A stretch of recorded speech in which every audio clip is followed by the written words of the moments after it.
Norway के मंत्री पाकिस्तान आए और पाकिस्तान आने के बाद इन्होंने ऐसा क्या किया है जिस पर बहुत ही ज्यादा विवाद हो रहा है। वहीं दूसरी तरफ ये भी देखने को मिल रहा है शहबाज शरीफ ने इस बार खुलेआम एक बहुत बड़ी बात कही है। जानेंगे जियोपॉलिटिक्स में क्या कुछ चल रहा है, हमेशा की तरह जानने को मिलेगा बहुत कुछ। ये जो यूरोप है ना, ये आज से नहीं बल्कि एक लंबे समय से एशिया में भारत और पाकिस्तान की जहाँ बात आती है ना, तो पाकिस्तान को लेकर काफी रहमदिल रहे हैं ये। और क्यों रहे हैं, इसके पीछे सबसे बड़ा कारण कौन है, वो है यूएसएसआर यानी कि सोवियत संघ और आज की डेट का रूस। ये सॉफ्ट हमेशा देखने को मिला है, सॉफ्ट रूप यूरोपीय यूनियन का पाकिस्तान के प्रति। लेकिन कहते हैं ना मजबूरी है। अब मजबूरी ऐसी है कि भारत सबसे बड़ा बाजार है और जब भारत सबसे बड़ा बाजार है तो भारत को अब छोड़कर जाओगे कहाँ। और तुम्हारा साथी अमेरिका वो तुम्हें वैसे ही किनारे पे लगा रहा है, खास करके डोनाल्ड ट्रंप के राज। अभी प्यू रिसर्च ने एक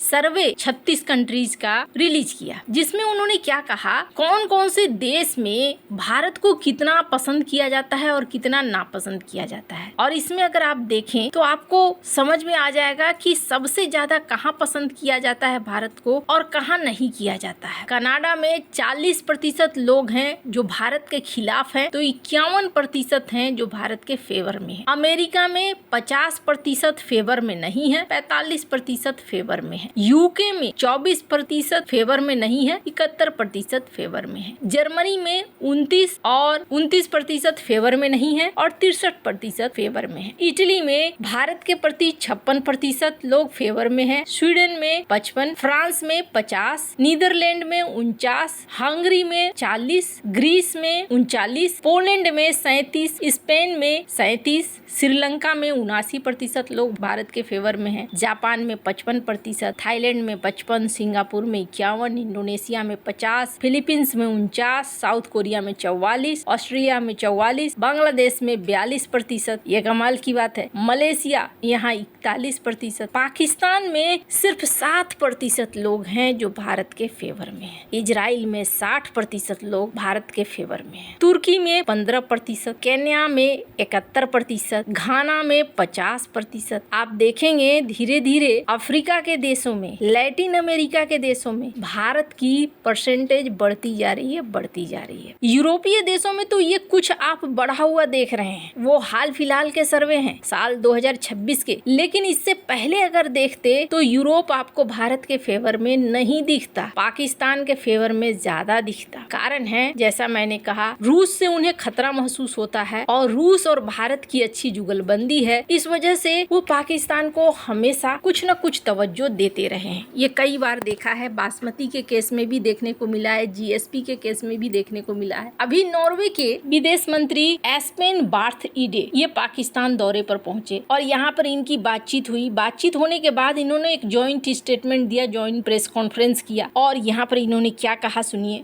I was happy to have this opportunity to discuss other regional issues ranging from Jammu Kashmir to Afghanistan and of course the challenging relationship with that country and also with activities stemming out of Afghanistan, a country we also know well and where we are also active. I was glad to learn more about this new trilateral defense cooperation. As you kindly mentioned, these are three countries with whom Norway have very good and close relations.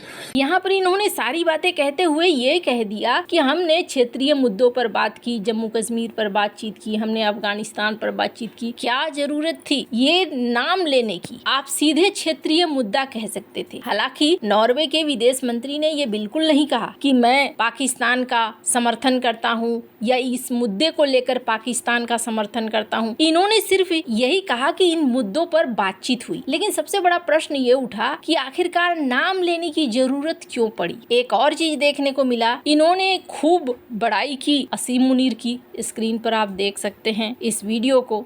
And I want to say here, while the media is still here, that we very strongly commend the very active position that Pakistan, that you yourself, that the Prime Minister, that Field Marshal Munir has taken in this. It's really a service to the world. This war is incredibly dangerous for world peace, but also for the world economy, and that you stepped forward and took this difficult but heroic position of providing the Islamabad talks, but also keeping engaged all the time is something we very much cherish and applaud. And I think it's fair to say that the position of Pakistan on the world stage, also the peacemaking stage, is has really been strengthened by this commitment. We are very dedicated to be helpful where we can. We very much respect who's in charge, but we have some experience in the field of peace negotiations, and we have open and good dialogues both to Tehran and to Washington and wherever we can be useful. For instance, on the issue of international maritime law, we are Wasim Munir को लेकर ये मान रहे हैं कि Iran मामले में ये समझौता करा रहे हैं, शांति करवा रहे हैं, पर हाँ, कहीं न कहीं आपको ये चीज समझ में आ रही होगी, पाकिस्तान इस मौके को भुनाना चाहता है। अब से कुछ समय पहले अप्रैल महीने में हामिद मीर ने एक बयान दिया था और कहा था, उस समय सीज फायर हो गया था, अभी तो सीज फायर नहीं है। सीज फायर के साथ ही उन्होंने कहा था कि पाकिस्तान ना अब स्वीडन की तरह बनने वाला है और हम जल्दी ही एशिया के टाइगर बन जाएंगे, हम फिलिस्तीन कश्मीर को फिर अपने हिसाब से करवाएंगे। और ये इनके ख्वाब है, ये इस तरीके से सोच रहे हैं कि अब धीरे धीरे यूरोपीय देशों की तरफ बढ़ा जाए। इन सब में ऐसा नहीं है कि इनकी सोच बदल रही है। स्क्रीन पर इस वीडियो को सुनिए, ये शहबाज शरीफ हैं। हाज़रीन कराम, गुज़िश्ता बरस जंग में शिकस्त के बाद भारत ने सिंतास मुआहदे को यकतरफा और गैर कानूनी तौर पर मुअत्तल करके खुद को अमन का दुश्मन साबित किया है। मैं वाशगाफ अल्फाज में ऐलान करता हूं कि पाकिस्तान के पानी की एक एक बूंद हमारी रेड लाइन है। भारत राह रास्त पर न आया तो उसे बराह रास्त जवाब दिया जाएगा। तो यहाँ पर इन्होंने क्या कहा, ये रेड लाइन है, यानी ये भारत से लड़ने के लिए उतारू हैं। अब आपके मन में सवाल आएगा, क्या नॉर्वे के साथ भारत के रिलेशन अच्छे नहीं है क्या? बहुत अच्छे हैं। स्क्रीन पर आप देखिए, MOU साइन हो रहे हैं इलेक्ट्रिक शिप प्लेन के लिए। इसके अलावे भारत की वेल, नॉर्वे की PM, ये कंपनियां साथ में काम कर रही है। नॉर्वे के राष्ट्राध्यक्ष और भारत के बीच में हाल ही में एक मुलाकात भी हुई है। ऐसा नहीं है कि भारत के रिश्ते ठीक नहीं है, भारत के रिश्ते ठीक है, लेकिन ये वो देश हैं जो भारत को ये भी दिखाना चाहते हैं कि हम पूरी तरीके से आपके ऊपर निर्भर नहीं है, हम आपके जो प्रतिद्वंदी है उसके साथ मिलकर भी चल रहे हैं। खैर, अभी नॉर्वे ग्रीनलैंड में अपना कॉन्सुलेट भी ओपन करने वाला है, ट्रम्प के साथ भी इनके पंगे हैं। खैर, एक बात तो मानना पड़ेगा और वो ये कि यूरोपीय देशों ने फिर भी काफी हद तक अपने आप को बदला है और ऐसा लगता है जैसे यूरोपीय देशों से खास तौर पर पाकिस्तान के द्वारा बुलवाया जाता है जम्मू कश्मीर के मामले में। ऐसा देखने को मिला था उर्सुला जब आई थी तब भी, और ऐसा देखने को मिल रहा है नॉर्वे के भी मामले में। वैसे आपको क्या लगता है, इन सब मामले में आपकी क्या राय है? कमेंट कर जरूर बताएं। जल्द मिलते हैं अगले वीडियो में नई खबर के साथ।